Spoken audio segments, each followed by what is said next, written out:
નમસ્કાર, હું છું એન્કર અર્પિતા પટેલ. આપ જોઈ રહ્યા છો news snap channel. News snap ચેનલમાં દર્શક મિત્રો આપનું હાર્દિક સ્વાગત છે.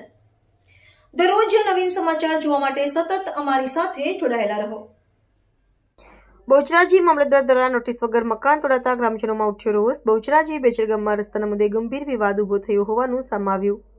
ગામમાં અગાઉથી કાયદેસર રસ્તો હોવા છતાં તે રસ્તાની વચ્ચે મકાન બનાવી દેતા રસ્તો બંધ થવા પામ્યો હતો.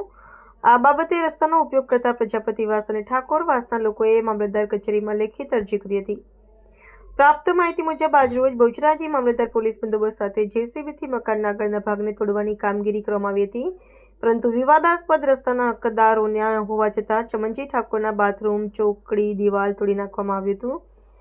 સૌથી ગંભીર બાબત એ છે કે મકાન માલિકને કોઈ પણ પ્રકારની પૂર્વ નોટિસ આપવામાં આવી ન હતી.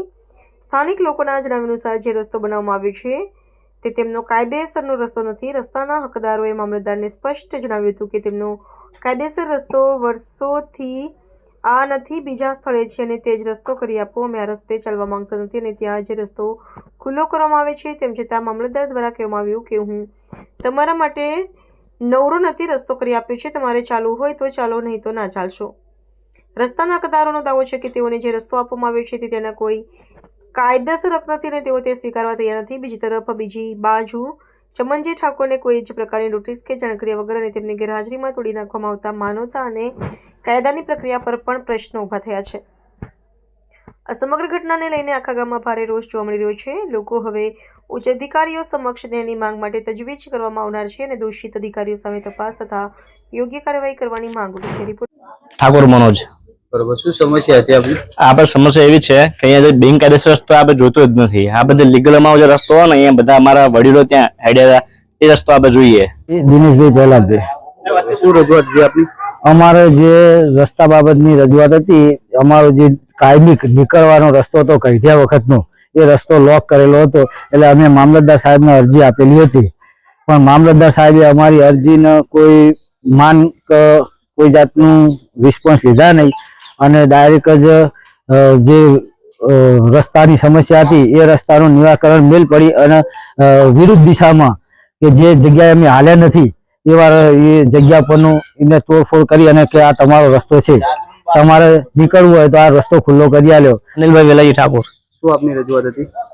અમારી રજૂઆત એ હતી કે અમારો કાયદેસર રસ્તો આવ્યો છે, અમે અરજી મામલતદારને આલી હતી અને મામલતદાર આયા સ્થળ ઉપર અને અમારો જે કાયદેસર રસ્તો હતો એને કોઈ કાર્યવાહી ના કરી અને બિનકાયદેસર રસ્તો બતાવીને તોડફોડ કરીને જતા રહ્યા.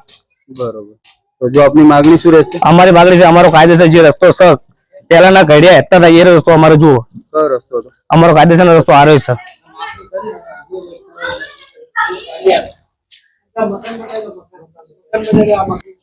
અને બ્લોક કરી દીધેલો છે. નામ ચમનજી વિહાજી ઠાકોર.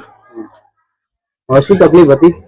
તકલીફ એ છે કે આ લોકોએ જ્યાં આમને રસ્તાની માંગણી માટે જ્યાં નોટિસ આપેલી એ જગ્યાએ કામ નહીં કર્યું અને મારું જ્યાં મામલતદાર આવ્યા ત્યારે એમને પૂછ્યું હતું કે ભાઈ રસ્તો ક્યાં હતો, અમને કાયદેસર રસ્તો બતાવ્યો છતાં પણ મામલતદારે કોઈ જાતનું આપણે હવે ખોટી કાર્યવાહી કરી નાખી. અહીંયા અનલીગલી રસ્તો અહીંયા કાઢી નાખ્યો. જ્યારે મામલતદારને પૂછવામાં આવ્યું ત્યારે મામલતદાર એવું કહે કે મને અહીંયા સીધું દેખાણું તો અહીંયા મેં રસ્તો કરી નાખ્યો. મને કોઈ નોટિસ નથી આપી, કોઈ જાતની જાણ નહીં કરી. પહેલા તો મારી ગેર મોજૂદગી માર્યું કામ કરીને જતા રહ્યા. ક્યારે મામલતદારે તોડી? ગઈકાલે 24 તારીખ.